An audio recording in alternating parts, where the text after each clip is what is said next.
Am I audible? Hello. Yes, sir. Please mention your roll numbers in the chat box.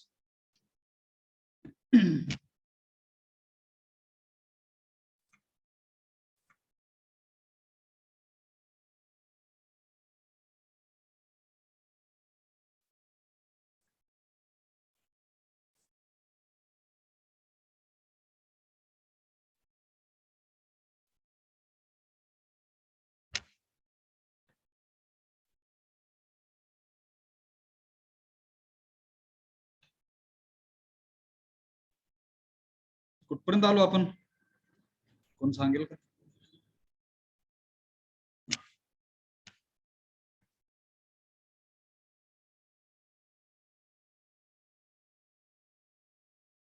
Hello. Yes, sir. हा, कुठपर्यंत आलो आपण? थोडस 9 values बघितल्या. Universal human values 9. Okay okay.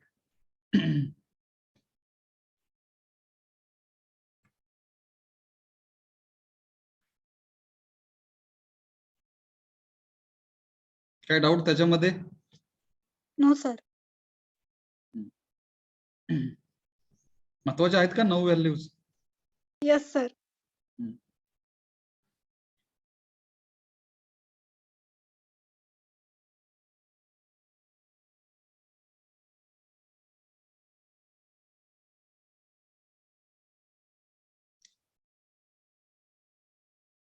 So I hope you have understood meaning of our subject and universal human values.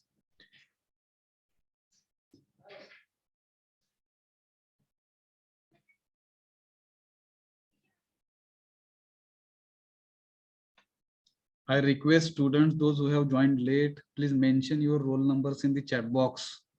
Do it fast.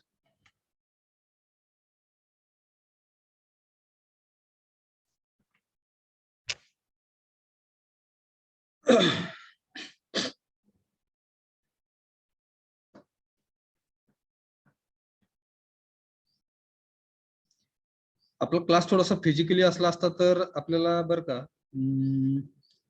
प्रत्येकाची introduction थोडस घेता आली असते. आता ऑनलाईन मध्ये कसं इंट्रोडक्शन घ्यायचं हा एक मोठा प्रश्नच आहे. ठीक आहे.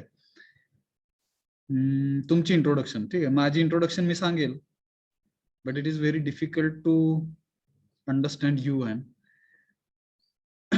बाकीच्यांनी कुणी घेतली का इंट्रोडक्शन विद्यार्थ्यांची? हॅलो.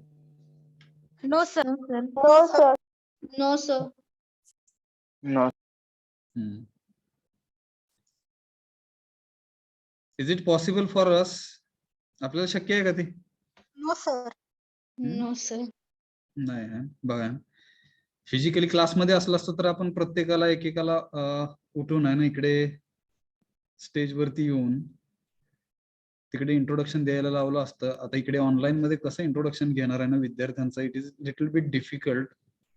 आणि मला दिसत पण नाही आहे ना कोण विद्यार्थी आहेत माझ्या क्लासमध्ये. फक्त आकडा दिसतो तिकडे 49 आहे.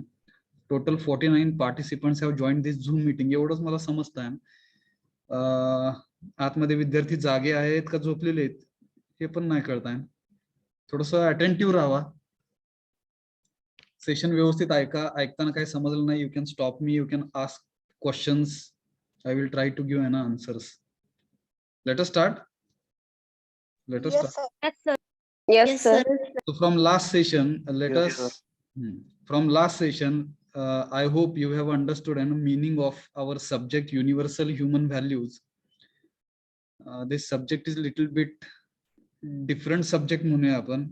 Actually, we know everything about human values, but this is the revision. This subject will help us to revise the things, how to behave like human. त्याच्यासाठी हा विषय थोडासा आलेला आहे असं म्हणूया आपण. Okay. Yes sir.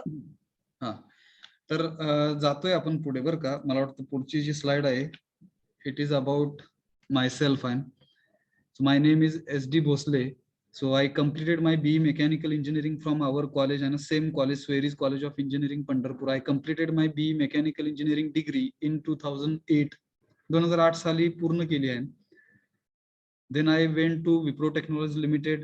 Campus through placement झालं माझं आहे.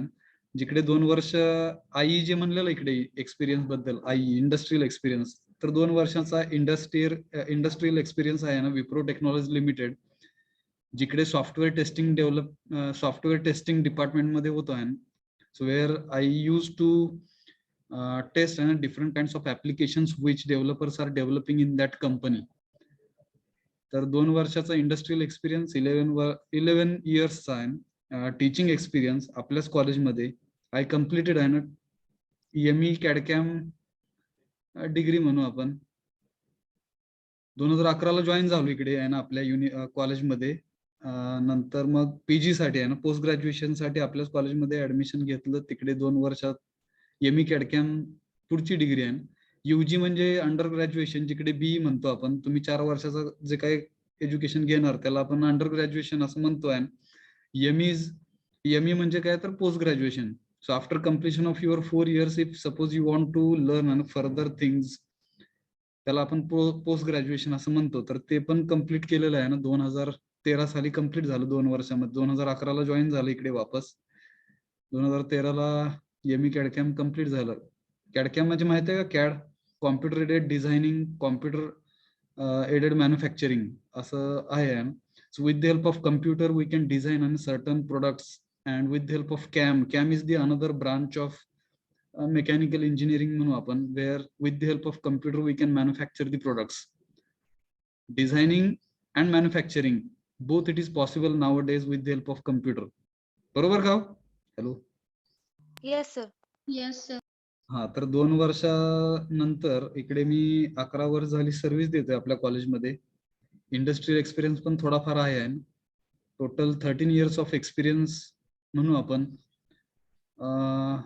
हे थोडस इंट्रोडक्शन बद्दल आहे ना, स्वतःबद्दल काय म्हणणार बघा.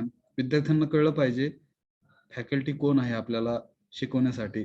So this is the next part and where faculty will introduce himself or herself to enter class, and simultaneously another thing is also there in our culture म्हणू आपण, where students they will have to come forward and students also will give their introduction to entire class. But unfortunately, as we are conducting we are going through this online session, so it is very difficult for the students introduction. अवघड आहे ते थोडंसं. ठीक आहे, मग आपण तुमची introduction skip करतोय, काय अडचण? Hello. No sir. No sir. But unfortunately बरं का, अनफॉर्च्युनेट मागच्या पण वर्षी असंच झालं, ह्या वर्षी पण तेच आहे. मला जिकडे माझे विद्यार्थी दिसत नाहीयेत, हा ड्रॉबॅक म्हणूया आपण आहे. आणि मी तुम्हाला दिसत असेल मे बी, कॅमेरा ऑन करून तिकडे लेक्चर द्यायला लागतं बघा ना फॅकल्टीला, but it is not possible for me to understand 53 जण कोण आहेत ते. तर आपण थोडस समजून घेऊन, माझ्या साईडनीच मी समजून घेतोय. तुम्ही आहेत तिकडे सगळे अटेंटिव्ह आहात, ठीक आहे, लेक्चर अटेंड करत आहात असं समजून. काही जण बघा ना मोबाईल तिकडे वरती फेकून देतात, मीटिंग मध्ये येतात वरती फेकून देतात, तिकडे लेक्चर काय चाललंय काय माहित नाही. That is also one kind of possibility and we should not supposed to neglect it. तर तसं कोण करणार नाही आपल्या क्लास साठी म्हणूया आपण. लेक्चर अटेंड करा, व्यवस्थित समजून घ्या ना, प्रत्येक सब्जेक्ट इम्पॉर्टंट आहे असं म्हणत. खालती तिकडे थोडस टेलिग्राम युजर नेम दिलेलं आहे माझा आहे ना, @SD भोसले. तुम्ही टेलिग्राम माहिती आहे आता सगळे आपण टेलिग्राम वरती आहेत. Yes. Hello. Yes, yes. Yes. तर तिकडे टेलिग्राम ओपन केल्यानंतर जसं आपण वरती ग्लोबल सर्च असतोय, तर ग्लोबल सर्च मध्ये @SD भोसले लिहिल्यानंतर माझं तिकडे अकाउंट येईल. तिकडे तुम्ही काही क्वेश्चन्स विचारायचे असतील आहे ना, you can ask me. And return questions you can ask related to our subject. If suppose some questions are not related to our subjects also, then also I would like to give an answers. If see here, whatever question you will be asking, sometimes it is not possible for me to give the answers, but what I can do, I can go to colleague and माझ्यासोबत जे विषय शिकवणारे teachers आहेत त्यांच्याकडे जाऊन पण मी तुमचा प्रश्न विचारेन. अजून काय करू शकतो आपण, वी हॅव आहे ना YouTube, Google and internet we have आहे. on the internet also we can find out the answers if answers are difficult to give. बरोबर काय, अशा पद्धतीने आपण थोडासा हा विषय आणि ह्या विषयाच्या पलीकडे पण जाऊन काही क्वेश्चन्स असतील. So my Telegram user ID I have mentioned in this slide @SD Bhosle. You can ask me any kind of question and related to our subject or beyond our subject. काय अडचण? No sir. हो sir. हो sir. जाऊया आपण पुढे. हो, sir. जास्त वेळ न घेता बरं का. So this is the syllabus structure म्हणू आपण. So total how many subjects you have in this semester? 6 subjects. तर तुमच्या डिव्हिजन साठी इंजिनिअरिंग फिजिक्स आहे का इंजिनिअरिंग केमिस्ट्री? आता इंजिनिअरिंग केमिस्ट्री. Engineering chemistry. मग पुढच्या सेमेस्टर सिअर आहे ना, मला वाटतं मी सांगितलं engineering is semester semester kind of pattern म्हणू आपण इन इंजिनिअरिंग आहे. So you will have 2 semester. In 1 year there will be 2 semester, first semester and second semester. First semester means first semester will be of 6 months and second semester will be of 6 months. In this way we will be considering 1 year and 1 year's first year म्हणू आपण. So in first year you will be going through you will be understanding, you will be learning approximately 12 subjects म्हणू आपण. So out of these 12 subjects, 6 subjects which you will be learning in semester 1. So list is in front of you in the tabular form. बरोबर? Yes sir.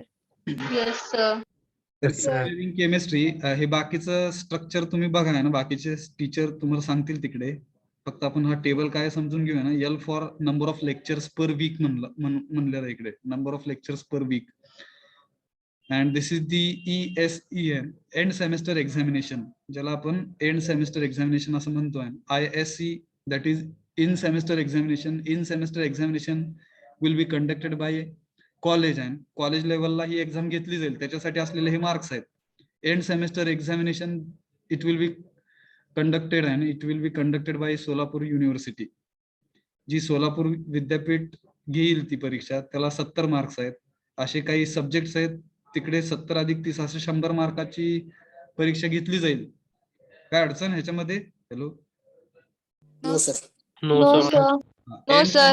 End semester examination will be conducted by the Solapur University, and in semester examination ISEM, in semester examination will be conducted by college and 30 मार्काचे आणि 70 मार्काचे असे 100 marks. ठीक आहे, theory course साठी. आपण आपल्या विषयासाठी फक्त बोलूया आता. C115, this is the course code or subject code, and universal human value is the name of the subject. 2 lectures per week, and that is the engagement of hours in our structure and syllabus structure. पण आपल्या कॉलेजनी 3 lectures मला वाटतं दिलेले आहेत पर weak. Yes, time table जर बघितलं तिकडे actually युनिव्हर्सिटीने सांगितलं 2 लेक्चर घ्या. आपण एक एक्स्ट्रा दिलेलं आहे आपल्या विषयासाठी म्हणून. प्रत्येक विषयासाठी मला वाटतं हे स्ट्रक्चर आहे, पण जास्त लेक्चर आपण घेतोय फर्स्ट इयरला. येस, तुम्ही बघा ना, हे तुम्ही ऑब्झर्व करा. You can compare this chart with your timetable. So you will find a number of lectures are more and आपल्या टाइम टेबल मध्ये जास्त लेक्चर्स ठेवलेले आहेत प्रत्येक विषयासाठी. तर इकडे क्रेडिट आहेत, हे टोटल नंबर ऑफ क्रेडिट्स आपल्या सब्जेक्ट साठी 2 क्रेडिट्स दिलेले आहेत इकडे युनिव्हर्सिटीनी. End semester examination ESEN which will be of 50 marks, त्याला 50 मार्क आहेत. And it will be conducted by Solapur University. We don't have ISE for our subject. It means for universal human values, we are not conducting any kind of examination at college level. College level ला आपण exam कुठलीच घेणार नाहीये. समजलं काय? Yes sir. Yes, sir. 50 मार्काचं जे आहे इकडे, ज्याला ESE असं म्हणलेलं आहे, end semester examination it will be conducted by Solapur university at the end of this course, at the end of this semester. हे सेमेस्टर संपल्यानंतर आपली एक्झाम होईल. त्या एक्झाम मध्ये 50 मार्काची एक्झाम युनिव्हर्सिटी कडून घेतली जाईल. लास्ट इयरला ही एक्झाम ऑनलाईन पद्धतीने घेतली होती, जिकडे MCQ टाईपचे 50 क्वेश्चन्स विचारलेले, 1 क्वेश्चन आणि 4 ऑप्शन्स म्हणू आपण, जिकडे तुम्हाला एक ऑप्शन सिलेक्ट करायचा. जसं तुमचं सीईटीची एक्झाम झाली त्या पद्धतीमध्ये आपल्या विषयासाठी एक्झाम घेतली गेली लास्ट इयरला. मग जर ऑफलाईन चालूच नाही झालं आपलं कॉलेज, तरी पण मग अशाच पद्धतीने ऑनलाईन एक्झाम घेतली जाईल, जिकडे 50 क्वेश्चन्स विचारले जातील एमसीक्यू टाईप. आणि फिजिकली झाली तर कॉलेजमध्ये येऊन तो पेपर द्यायला लागेल. काय अडचण? फिजिकली होण्याची शक्यता कमीच आहे म्हणू आपण. ओमिक्रॉन वगैरे बघा आहे ना, अजून वाढत जाण्याची शक्यता आहे, माहित नाही आपल्याला. Yes, Yes. काय अडचण? No, sir. ठीक आहे. दिस इज अबाउट लॅबोरेटरी और ट्युटोरियल आहे. 12वीला जसं तुमचं काय म्हणणार, लॅब मध्ये जाऊन आहे तुम्ही फिजिक्स केमिस्ट्रीचे प्रॅक्टिकल करायचा, त्या पद्धतीने इकडे लॅबोरेटरी आणि ट्युटोरियल आहेत ह्या सब्जेक्टसाठी. आता हे सब्जेक्ट वेगळे आहेत, थोडेसे सेमच आहेत, फक्त आपला विषय ह्याच्यामध्ये नाहीये. मला वाटतं युनिव्हर्सल ह्युमन व्हॅल्यूज नाहीये या कोर्सेसमध्ये. Yes, it means for universal human values we don't have any practicals. याचा अर्थ काय? युनिव्हर्सल ह्युमन व्हॅल्यूज ह्या विषयासाठी प्रॅक्टिकल्स आपल्याला नाहीयेत. प्रॅक्टिकल जरी नसले तरी विषय जरी थेरॉटिकल असला, प्रॅक्टिकल जरी नसले, but you will have to implement this subject in your behaviour म्हणूया आपण. तुमच्या वागण्यामध्ये ह्या विषयाचं थोडस शिकलेलं यावं आहे ना, एवढीच इच्छा आहे, अपेक्षा आहे म्हणू आपण. काय अडचण? No, sir. No, sir. Total marks for this semester आणि FY BTech पार्ट 1 700 मार्क्सची तुमची सेमेस्टर आहे इकडे. 700 मार्क, ठीक आहे.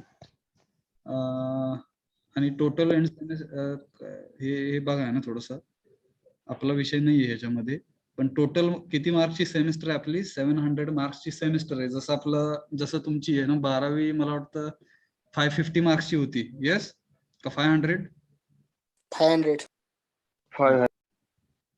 500 मार्क्सची होती बघा. आणि दहावी 500 होती मला वाटतं, आणि 12वी 600 होती तर 12वी. 600. तो अॅन्युअल होता ना, अॅन्युअल पॅटर्न होता तो.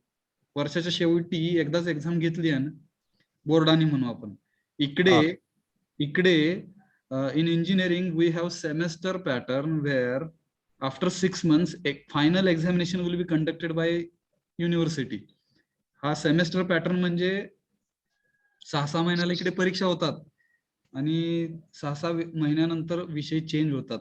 So total, if you will consider engineering is of 4 years and in 1 year there will be 2 semesters. Total number of semesters for engineering course will be 8.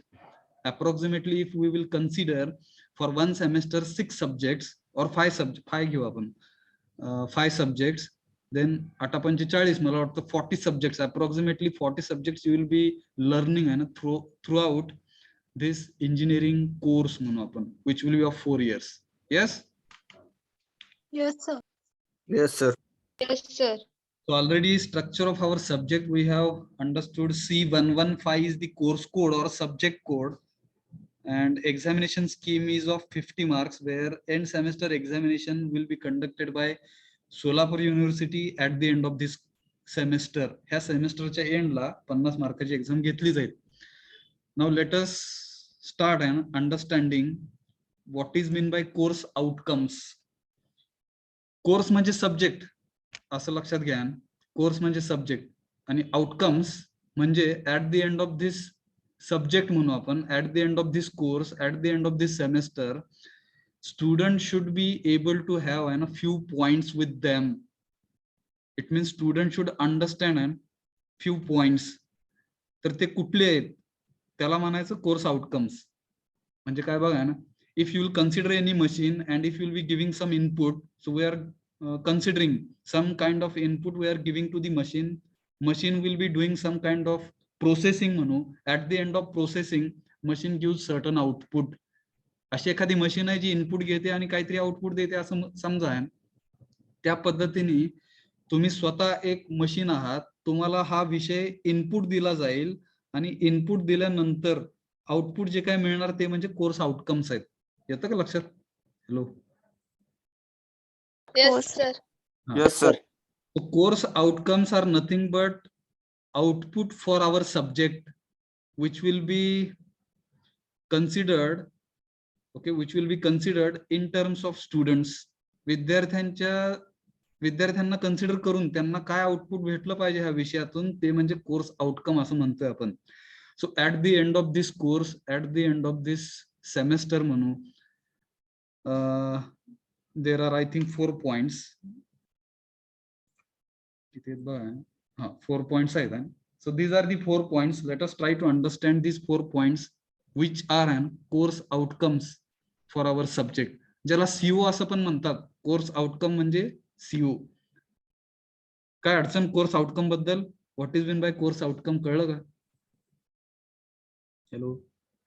हो सर. Yes, sir. प्रत्येक विषयासाठी बरं का, प्रत्येक विषयासाठी course outcomes असतात which are डिझाइन्ड bye university म्हणू आपण. University is expecting something from the student by putting all those course outcomes for each subject in the curriculum. ज्यावेळेस एखादा विषय ऍड केला जातो आपल्या सिलेबस मध्ये, त्यावेळेस युनिव्हर्सिटी काहीतरी एक्सपेक्ट करत असते ना विद्यार्थ्यांकडून त्या विषयाबद्दल. That is nothing but course outcomes. Yes. Yes, sir. So I am reading Yes, sir. first course outcome. Let us try to understand and appreciate the essential complementarily between values and skills to ensure sustained happiness and prosperity, which are the core aspirations of human beings. This is the first course outcome. Let us try to understand. काय म्हणायचं इकडे आहे? Appreciate म्हणजे थोडंसं कौतुक करा म्हणलं बघा ना. इसेन्शियल म्हणजे महत्वाचे कसं म्हणणार बघा ना. कॉम्प्लिमेंटरीली म्हणजे पूरकपणे आहे. Between values and skills. थोडक्यात values and skills both are important असं म्हणू आपण, or they are complementary to each other. एकमेकांना पूरक आहेत ते असं म्हणा, असं समजून घ्या. Values and skills are complementarily म्हणजे काय, एकमेकांना पूरक आहेत ते. म्हणजे नुसते स्किल्स घेऊन जर आपण गेलो तर चालणार नाही. only values if you will be considering, that is also not required. So togetherly values and skills both are essential म्हणूया आपण. And let us appreciate both things together, values and skills. कळतोय का अर्थ कसा आहे? Hello. Yes, sir. Yes, sir. आपण नुसतं Yes, sir. Engineer, आपण 4 वर्षानंतर इंजिनियर होऊन बाहेर पडणार आहे. It means we will have different kinds of skills with us. फक्त स्किल्स असतील आपल्या बरोबर आणि व्हॅल्यूज नसतील तर प्रॉब्लेम होईल बघा. So along with skills you should have a certain values also with you. त्या कुठल्या व्हॅल्यूज, व्हॅल्यूज आपण शिकलेल्या आहेत सुरुवातीलाच, तर त्या व्हॅल्यूज स्किल्स सोबत जर आपल्या बरोबर असतील ना या 4 वर्षामध्ये, then definitely we will become valuable. आणि हे कशासाठी आहे? Values and skills both are required to ensure, खात्री करण्यासाठी. सस्टेनचा अर्थ इकडे कंटिन्यूस घ्या ना. Continuous happiness and prosperity. माणूस जन्मल्यापासून मरेपर्यंत ह्या 2 गोष्टींसाठी झगडतोय बघा ना. And these are the basic aspirations of human being. Happiness and prosperity, these 2 things are basic or core aspirations of the human being. Let us try to understand meaning of aspiration. Aspirations म्हणजे महत्वाकांक्षा. माणूस म्हणून जर consider केला तर फक्त माणसालाच महत्वाकांक्षा आहेत. बाकीच्या कुठल्या प्राण्यांमध्ये महत्वाकांक्षा आहेत का नाही माहित नाही आपल्याला. नाहीत असं कन्सिडर करतोय आपण. थोडस बुद्धी ब्रेन असल्यामुळे मे बी आपण समजतोय स्वतःला की आपल्या काही महत्वाकांक्षा आहेत. मग त्या महत्वाकांक्षांमध्ये महत्वाच्या 2 महत्वाकांक्षा जर कन्सिडर केल्या तर त्या कुठल्या आहेत? Happiness and prosperity. सस्टेन म्हणजे कंटिन्युअस असा अर्थ घेऊया आपण. Continuous happiness and prosperity. So values and skills both are essential. Let us appreciate both things together because both are complementarily म्हणू आपण, एकमेकांना पूरक आहेत दोन्ही स्किल्स अँड व्हॅल्यूज. आणि हे कशासाठी? खात्री करण्यासाठी, कशाची खात्री करण्यासाठी? हॅपीनेस अँड प्रॉस्परिटी ह्या दोन्ही गोष्टी. हॅपीनेस म्हणजे आनंदी राहणे म्हणू आपण, प्रॉस्परिटी म्हणजे समृद्धी. हॅपीनेस अँड प्रॉस्परिटी ह्या दोन्ही गोष्टी which are core aspirations of all human beings. प्रत्येक मानवाच्या ह्या कोर म्हणजे मूलभूत म्हणू, ऍस्पायरेशन्स म्हणजे काय म्हणणार इकडे? महत्वाकांक्षा आहेत. So have you understood first course outcome? Hello. Yes sir. Yes, sir. Yes, sir. नुसत्या Yes, व्हॅल्यूज sir. घेऊन नुसत्या व्हॅल्यूज घेऊन जर गेलो आपण तर आपल्यापाशी स्किल्स नसणार आहेत, लक्षात घ्या. मग आपण इंजिनियर नाही होणार. फक्त व्हॅल्यूज घेऊन जर गेलो तर. along with value, skills are also equally important. Therefore you should not supposed to miss values with skills म्हणू आपण, or skills with values, and both things will ensure म्हणू आपण for living our life happy and with prosperity. कळलं का पहिला point? Hello. Yes. Yes, sir. काय Yes. अडचण Sir. काय अडचण असेल you can ask about first point.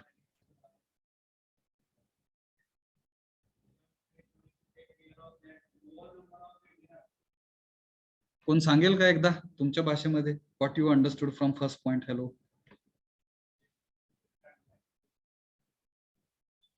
काय कळलं पहिल्या पॉइंट मधून? ऍप्रिशिएट म्हणजे कौतुक करणे म्हणू आपण. इकडे कुठल्या दोन गोष्टींचं कौतुक करायचं आहे बघा ना, व्हॅल्यूज अँड स्किल्स. का तर दोन्ही पण महत्वाचे आहेत, इसेन्शियल्स आहेत. कॉम्प्लिमेंटरीलीचा अर्थ पूरकपणे बिटवीन व्हॅल्यूज अँड स्किल्स, म्हणजे व्हॅल्यू आणि स्किल हे दोन्ही पण महत्वाचं आहे. दोघांना एकत्रितपणे महत्व आहे. नुसतं स्किल्स घेऊन जर आपण पुढे गेलो तर व्हॅल्यूज मिस झाल्या, नुसत्या व्हॅल्यूज घेऊन पुढे गेलो तर आपण स्किल्स आपले मिस झाले, म्हणजे आपण इंजिनियर नाही होणार. नुसते व्हॅल्यूज आपल्यापाशी असणार. येस. दोन्ही गोष्टी एकत्रित असतील तर त्या इंजिनियरला जास्त व्हॅल्यू असेल. आणि असं असल्यामुळे काय होईल तर सस्टेन हॅपीनेस अँड प्रॉस्परिटी आपल्याला भेटेल, याची खात्री आपण करू शकू. Yes. Yes. Yes, Yes, sir. sir. Yes Yes, sir. sir. Yes, sir. Yes. Yes, sir. Yes, sir.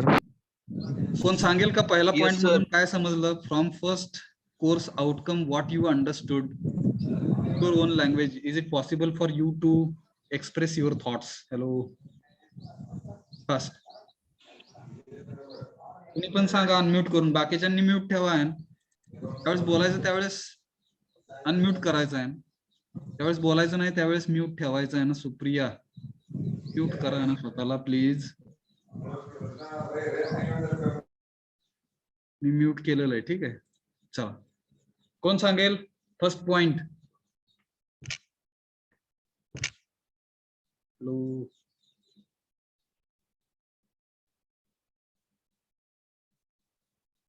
नुसतं येस सर म्हणून चालणार नाही इकडे. Values and skill to ensure happiness and prosperity in our life. हा.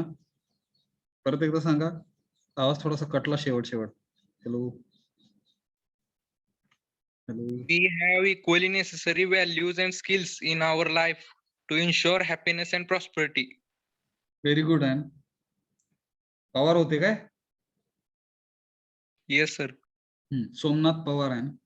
Somnath Pawar is saying both values and skills are important. अजून काय सांगितलं Pawar? Are equally important to ensure happiness and prosperity in our life. हा, to ensure, खात्री करण्यासाठी आहे ना. Values and skills are equally important to ensure.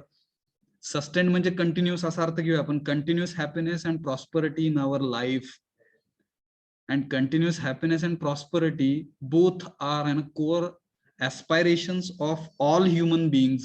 ह्या पृथ्वीवरती जेवढे काही मानव आहेत ना, ह्युमन आहेत, त्यांचं कोर ऍस्पायरेशन्स काय आहेत तर कंटिन्यूस हॅपीनेस, 24/7 आहे, आनंदी राहणे आणि समृद्ध होणे म्हणू आपण, प्रॉस्परिटी. येस. हॅलो. समजलं का पहिला पॉइंट? Yes sir.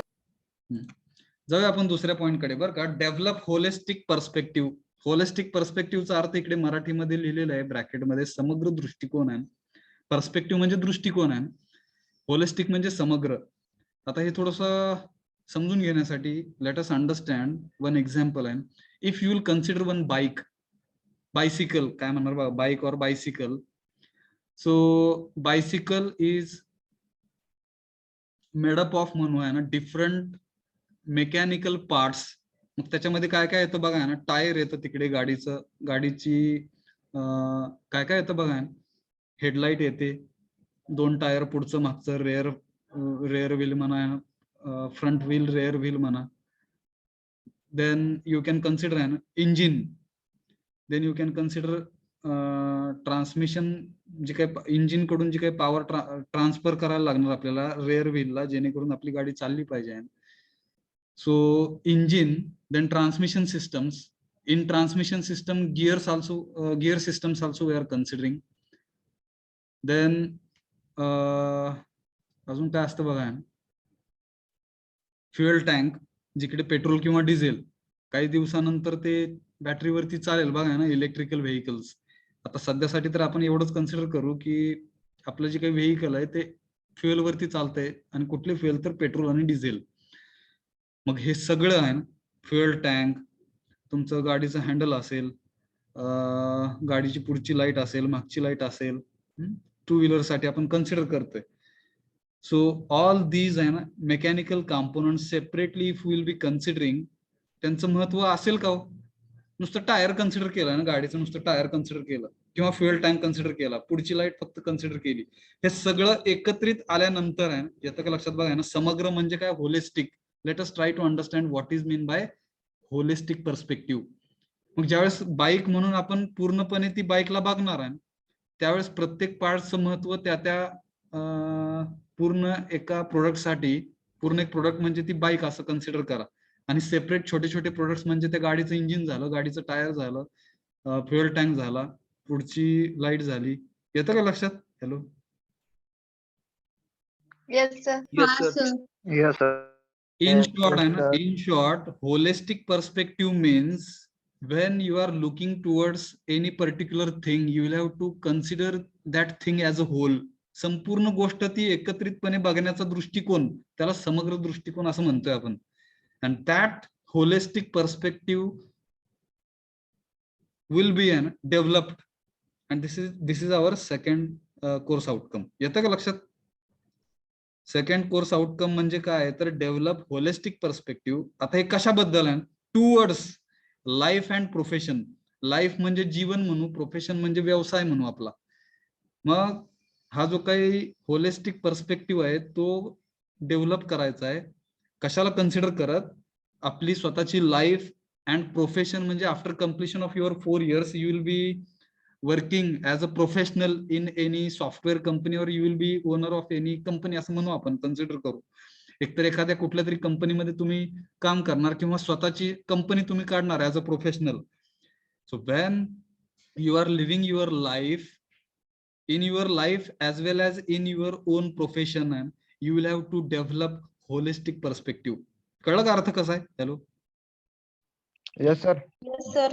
हा Yes, sir. हा, इकडे परत एकदा ते शब्द आलेत बघा ना, as well as towards happiness and prosperity, which are basic aspirations of human being. त्याच्यासाठी पण आहे, म्हणजे कंटिन्युअस आनंदी राहण्यासाठी आणि समृद्ध होण्यासाठी you will have to develop, we will have to म्हणू आपण, we will have to develop holistic perspective. समग्र दृष्टिकोन आपल्याला डेव्हलप करायचा आहे आपल्या आयुष्यामध्ये आणि आपल्या व्यवसायामध्ये म्हणूया आपण, ॲज वेल ॲज कंटिन्युअस हॅपीनेस मिळवण्यासाठी आणि समृद्ध होण्यासाठी. आणि ह्याच्यासाठी सगळं हे करण्यासाठी पुढे म्हणलं तिकडे बेस्ड ऑन करेक्ट अंडरस्टँडिंग, योग्य समज आहे ना. करेक्ट अंडरस्टँडिंग म्हणजे योग्य समज. मग योग्य समज जर आपल्यामध्ये असेल तर आपण आनंदी आणि प्रॉस्परिटी मिळवू शकणार आयुष्यामध्ये. Otherwise it is very difficult. त्याच्यासाठी योग्य समज काय आहे, कसं समजून घ्यायचं आहे, हे पण आपण शिकणार आहे तिकडे. काय अडचण? No, based on correct sir. Understanding, based No, sir. Based on correct understanding of the human reality and the rest of existence. Rest of existence is nothing but by considering nature म्हणू आपण. आपलं स्वतःचं अस्तित्व ह्या पृथ्वीवरती ज्यावेळेस आपण consider करतो त्यावेळेस आपण इंडिव्हिज्युअली जर बघितलं तर आपण एक इंडिव्हिज्युअल आहोत, ठीक आहे, सेल्फ किंवा आय म्हणू आपण त्याला. आणि ज्यावेळेस आपण स्वतःला आहे ना आपल्या फॅमिलीमध्ये ज्यावेळेस बघतोय ना ऍज अ फॅमिली मेंबर आहे, at that time you can consider one family is nothing but different family members which will be included in that family. त्या फॅमिलीमध्ये असलेले सगळे सदस्य म्हणू आपण.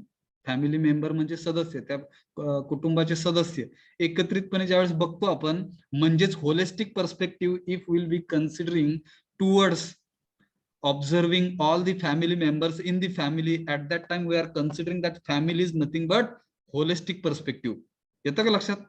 इंडिव्हिज्युअली बघितले तर ते मेंबर्स असणार आहेत त्या फॅमिलीचे, आणि पूर्ण एक कुटुंब जर बघितलं विच इज कॉम्बिनेशन और collection of all the family members, त्यावेळेस आपण होलिस्टिक पर्स्पेक्टिव्ह आपल्यामध्ये आला असं म्हणू फॅमिली लेवलला. येस.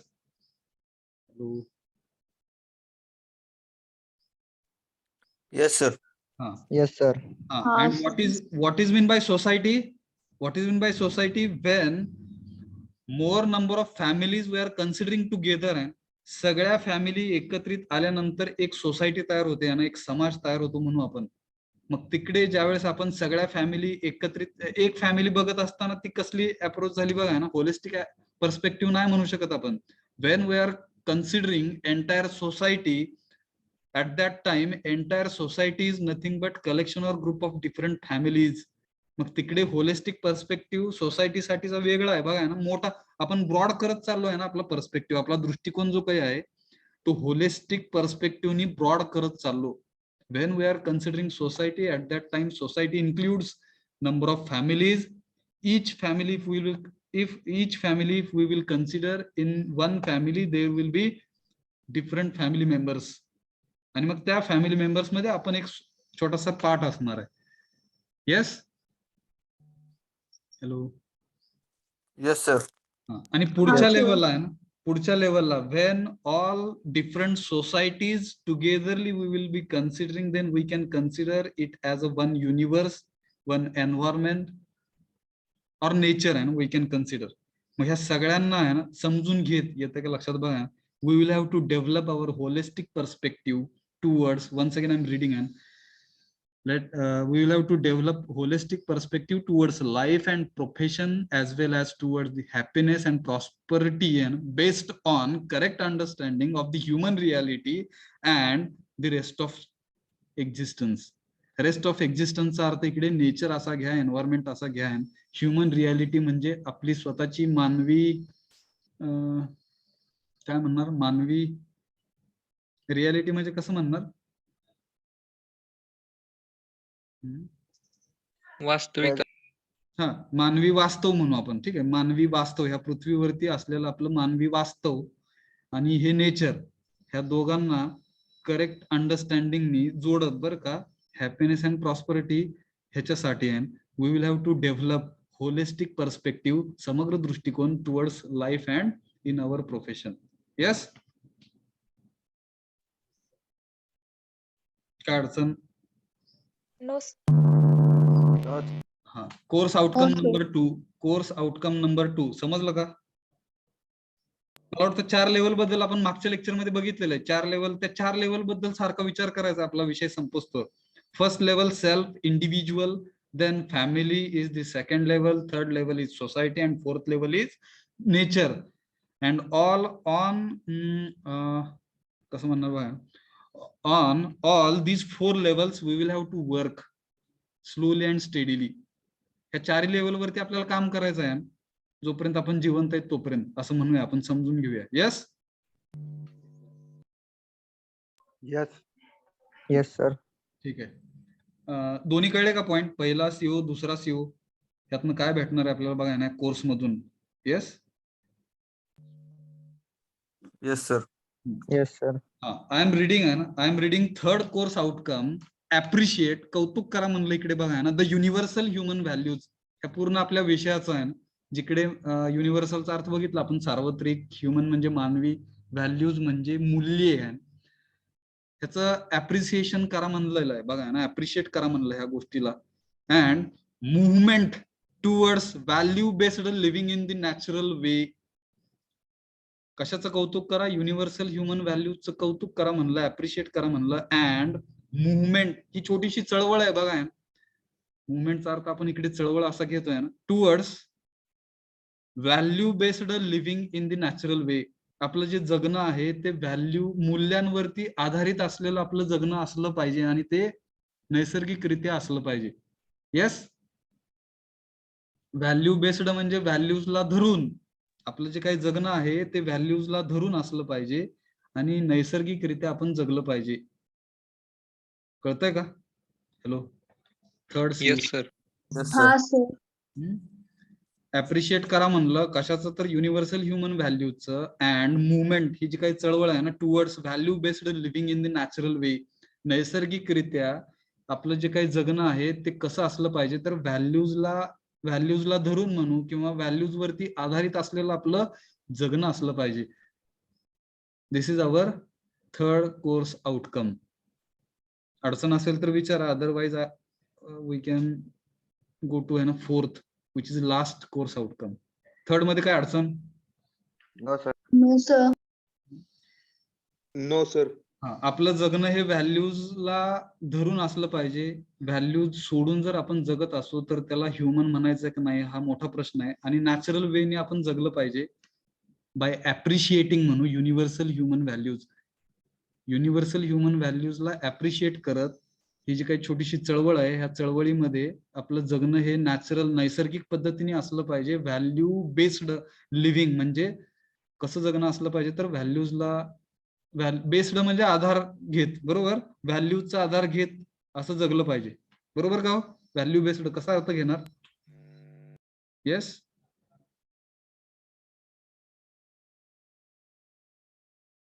बरोबर.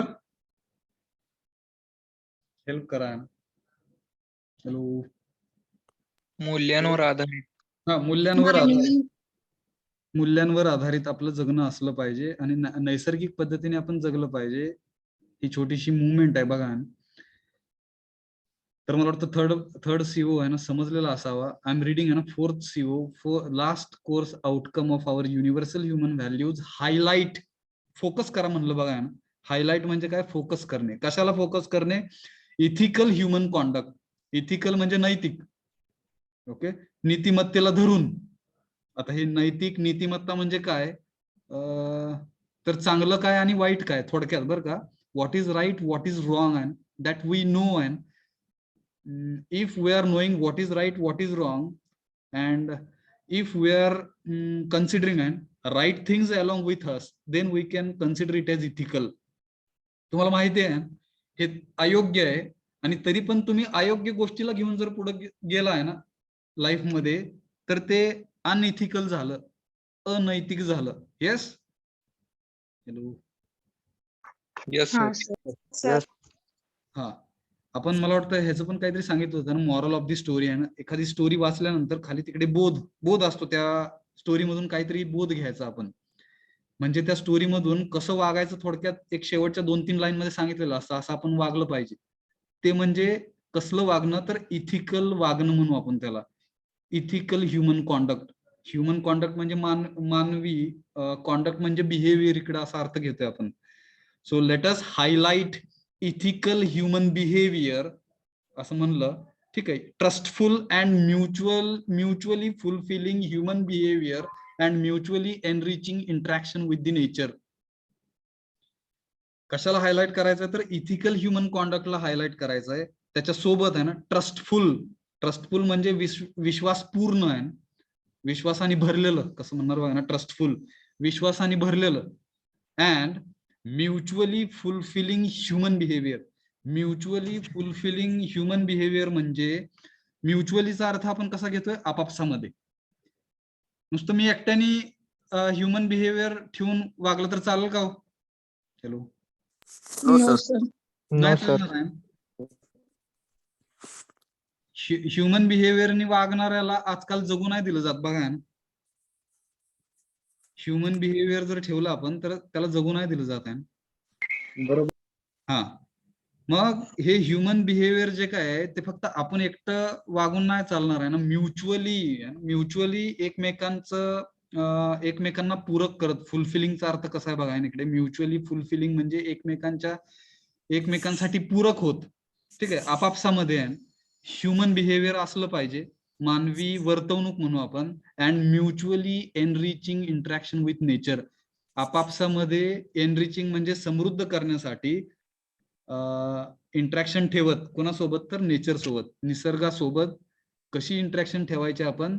निसर्गाला एनरिच करणार, एनरिच म्हणजे समृद्ध करणार, श्रीमंत करणार. रिच म्हणजे श्रीमंत म्हणतो आपण, एनरिच म्हणजे श्रीमंत करणे. श्रीमंतचा अर्थ असा न घेता आपण समृद्ध करणे असा अर्थ घेतोय. तर म्युच्युअली निसर्गाला बर का समृद्ध करण्यासारखं आपलं इंटरॅक्शन असावं निसर्गासोबत. ह्या गोष्टींना आपण इकडे हायलाइट करणार आहोत ह्या विषयामध्ये. कळलं का? हॅलो. Highlight Yes, sir. म्हणजे फोकस करणे. हायलाइट म्हणजे फोकस करणे. कशाला फोकस करायचं आहे तर इथिकल ह्युमन कॉन्डक्ट, नैतिक मानवी बिहेवियर जे काही आहे, वागणूक जी काही आहे, त्याला आपण त्याच्यावरती फोकस करायचा आहे म्हणू आपण. ट्रस्टफुल म्हणजे विश्वासाने भरून असलेलं जे काही आपलं असेल आहे, ह्युमन कॉन्डक्ट म्हणजे मानवी वर्तवणूक. And mutually fulfilling human behaviour, एकमेकांना एकमेकांना पूरक आपापसामध्ये आपलं हे ह्युमन बिहेवियर असलं पाहिजे. And mutually enriching interaction with nature, nature सोबत पण आपलं बिहेवियर कसं असलं पाहिजे? नेचरला एनरिच करणारं म्हणू आपण, नेचरला समृद्ध करणारं, आपापसामध्ये समृद्धी ठेवत नेचरसाठी. म्युच्युअलीचा अर्थ आपापसामध्ये आपण घेतोय एकमेकांमध्ये. समजलं का? हॅलो. Yes. Yes, sir. काय अडचण? No sir. No, No, sir. sir. No चार सर. चार कोर्स आउटकम्स आपण बघितले तिकडे. चारही कोर्स आउटकम्सचा अर्थ आपण समजून घेतलेला आहे. At the end of this semester, from this subject you will be getting this 4 points. हे 4 पॉइंट्स तुम्हाला मिळणार आहेत, तुमच्यापर्यंत येणार आहेत. आणि ह्याला आपण काय म्हणतोय, हे पूर्ण विषय संपल्यानंतर बघा ना, विषय ज्यावेळेस शिकवला जाईल किंवा आपण मिळून शिकतोय ना, त्यावेळेस आपल्यावरती प्रोसेसिंग होणार आहे. We are also one kind of product. Raw material आहे आता सध्या. आपण 12वी कंप्लीट केली आणि इंजिनिअरिंगच्या पहिल्या वर्षाला आलेलो आहे आपण. We are the raw product for different companies और फॉर दी सोसायटी. असं बघा ना, विचार करा असा. 4 वर्ष तुमच्यावरती प्रोसेसिंग होणार आहे, वेगवेगळ्या विषयांचं प्रोसेसिंग होणार आहे. After completion of your 4 years you will be giving some examinations and then you will be ready product for the company.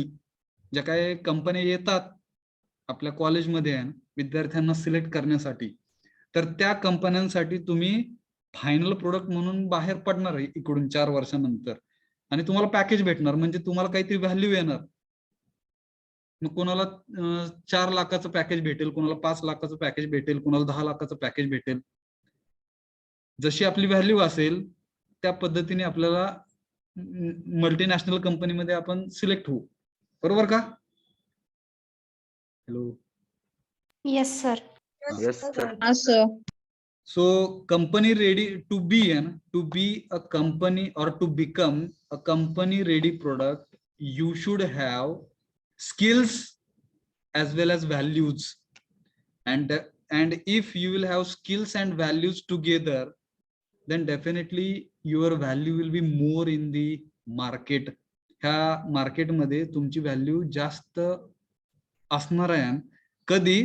Values आणि स्किल्स ह्या दोन्ही गोष्टी आपल्यामध्ये असतील तरच. कळलं का? Yes. Ha, sir. Yes, sir. तर ह्या स्लाइड्स ज्या काही आहेत बरं का, ह्या स्लाइड्स मी शेअर करेन त्या आपल्या फॅकल्टी डायरीमध्ये. तर तिकडून तुम्ही एक 200 पानी नोटबुक बनवावी आणि हा जो काही सिलेबस आपण इकडे बघतोय ना, हा सिलेबस तुम्ही लिहून काढावा. जे काही नवीन शब्द आहेत तिकडे, बरेच नवीन शब्द तुमच्या आपल्याला म्हणू आपल्याला शिकायला भेटतील ह्या विषयामधून, तर त्या नवीन शब्दांचा अर्थ तुम्ही समजून घ्यावा.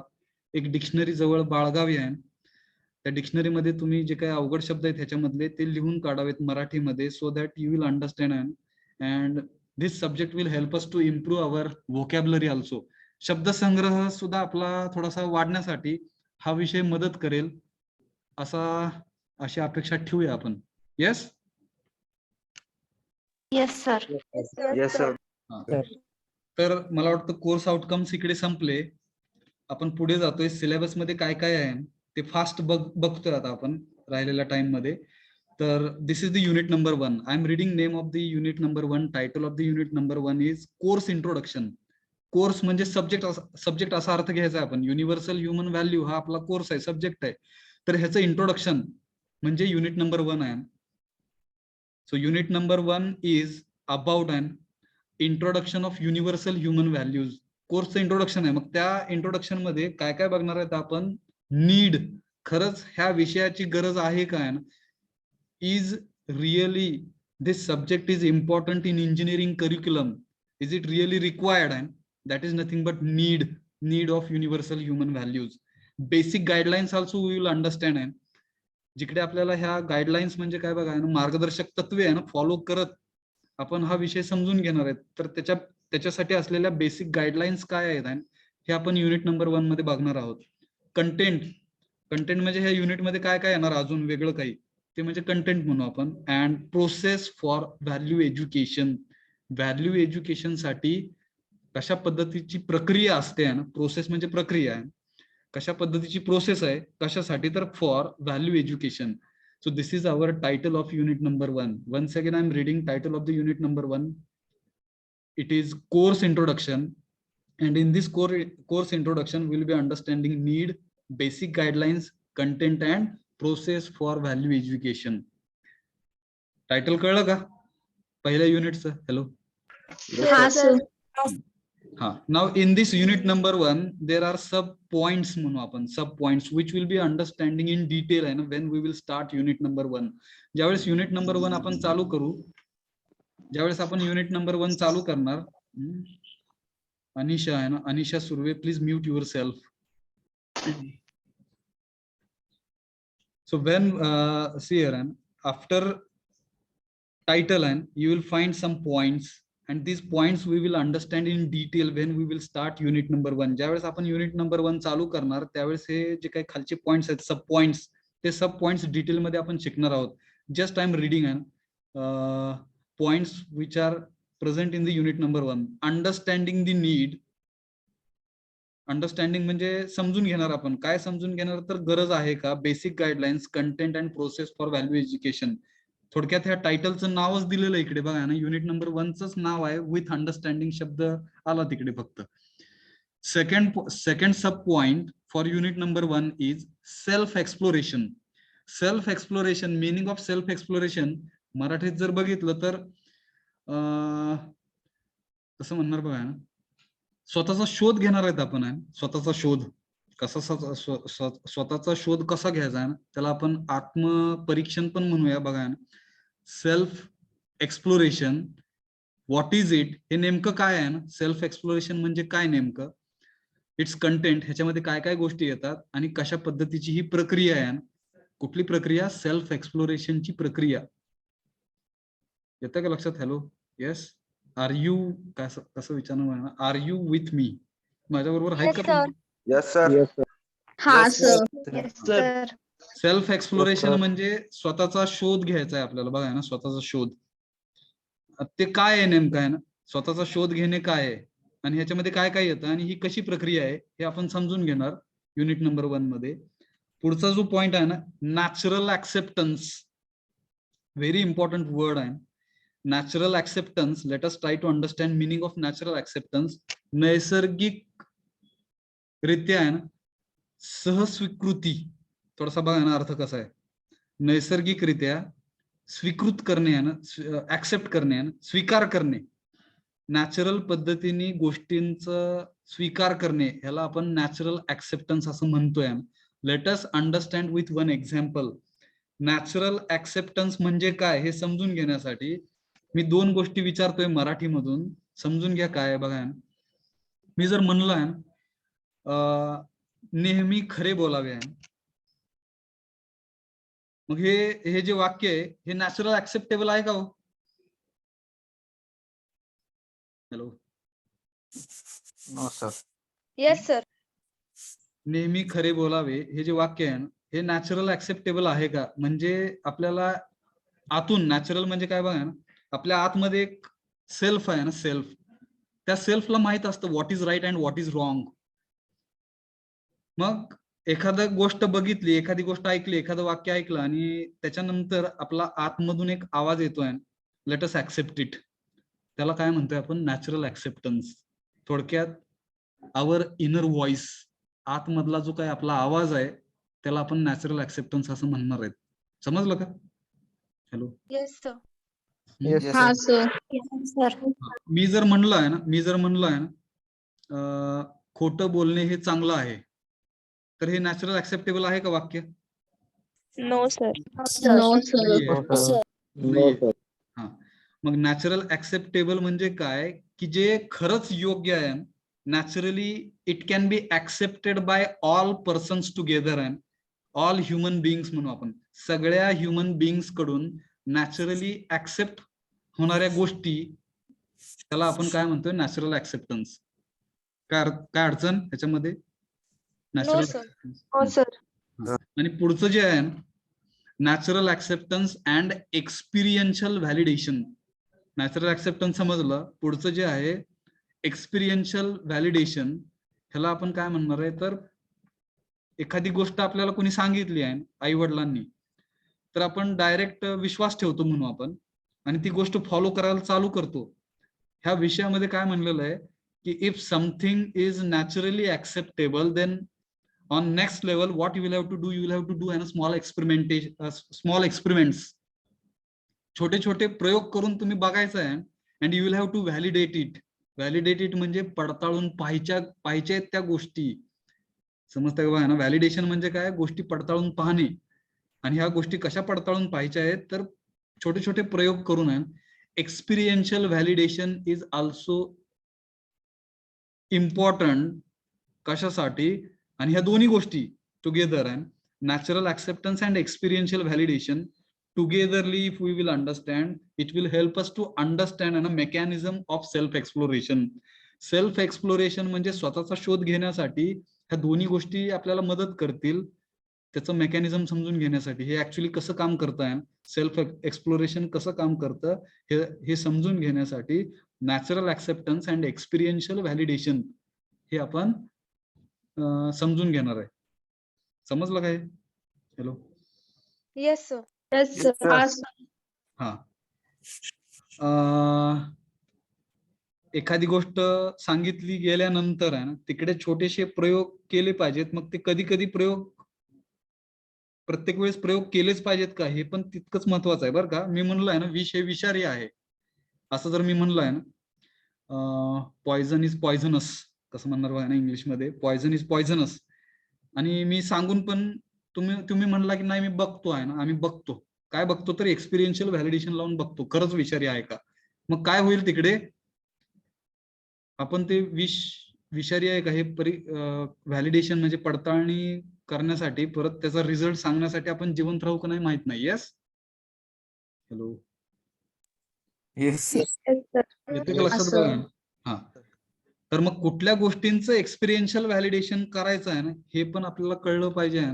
आणि हे कधी कळेल? सेल्फ एक्सप्लोरेशनच्या द्वारे कळेल. आहे नॅचरल ऍक्सेप्टन्स आणि experiential validations both are and helping us to understand and mechanism for self exploration. स्वतःचा शोध घेण्यासाठी ह्या दोन्ही गोष्टी आपण समजून घेणार आहोत. पुढच्या पॉइंटकडे जातो, युनिट नंबर 1च्या. कंटिन्युअस हॅपीनेस अँड प्रॉस्परिटी हे सांगितलं मी. कंटिन्युअस हॅपीनेस अँड प्रॉस्परिटी हे इकडे म्हणलं बघा, a look at a basic human aspiration. मानवी महत्वाकांक्षांचा आहे ना, बेसिक म्हणजे पायाभूत असं जर काय असेल तर ते काय आहे? कंटिन्युअस हॅपीनेस अँड प्रॉस्परिटी आहे. वेगळ्या भाषेमध्ये जर म्हणायचं झालं हे वाक्य, तर असं म्हणू शकू आपण, continuous happiness and prosperity is the basic human aspiration, मानवी कसं म्हणणार बघा ना, पायाभूत मानवी महत्वाकांक्षा जर कोणी विचारली काय आहे मानवाची, तर ती कंटिन्युअस हॅपीनेस अँड प्रॉस्परिटी आहे. समजलं? हा सर. हा सर. Yes, sir. इकडे आपण पहिल्या युनिटची पहिली स्लाइड आहे ना, सिलेबसची पहिली स्लाइड संपवली इकडे. मला वाटतं 3 वाजले. आपण पुढच्या टीचरचा टाइम नाही घ्यायला पाहिजे. I hope everyone has mentioned their roll numbers in the chat box. Let us stop today's session here itself. Thank you very much for attending this session. थांबूया.